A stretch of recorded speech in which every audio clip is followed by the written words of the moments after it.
So students, we are going to calculate the activation energy. So हमने Arrhenius equation लिखा K is equal to A into e to the power minus EA by RT. EA is activation energy, A is P exponential factor. This part E to the power minus EA by RT इसको हम कहते हैं, this is called Boltzmann factor.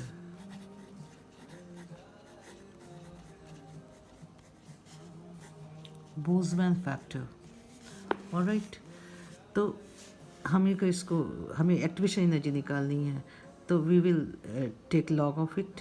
So L N K that is equal to L N A minus E A by R T.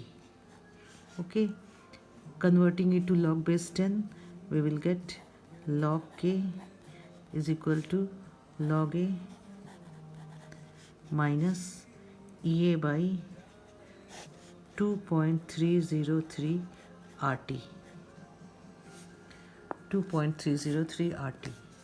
Alright, जब हम log k को, when we plot log k against 1 by t,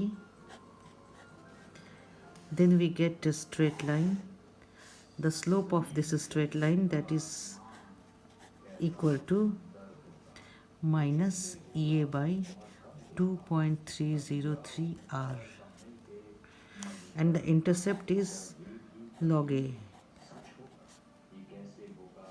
So slope is equal to this, so EA will be equal to, EA is equal to minus slope into 2.303 R. तो इस तरह से हम EA निकाल सकते हैं. पर यहाँ पे प्रॉब्लम आती है लॉग ए की भी. So to get rid of this thing, हम लॉग ए को ही हटा दें. कैसे करेंगे? We will take two different equations, Arrhenius equations for two different temperatures. Suppose log K1 is equal to log A. Log A तो फिर किसी पर्टिकुलर रिएक्शन के लिए कांस्टेंट होगा, माइनस ई ए बाई, ये भी कांस्टेंट है, 2.303 R T1.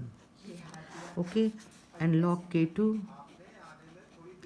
is equal to log A minus EA by 2.303 R T2.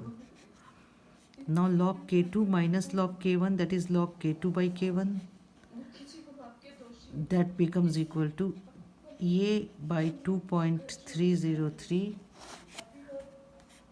R को हम कॉमन ले लेंगे, तो it becomes equal to 1 by T1 minus 1 by T2.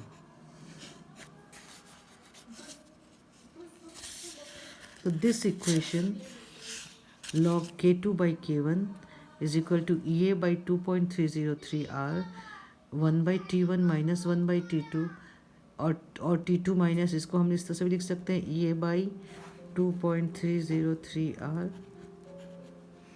to T2 minus T1 by T1 T2. इस तरह से भी हम लिख सकते हैं. This is how we can find out activation energy of the reaction.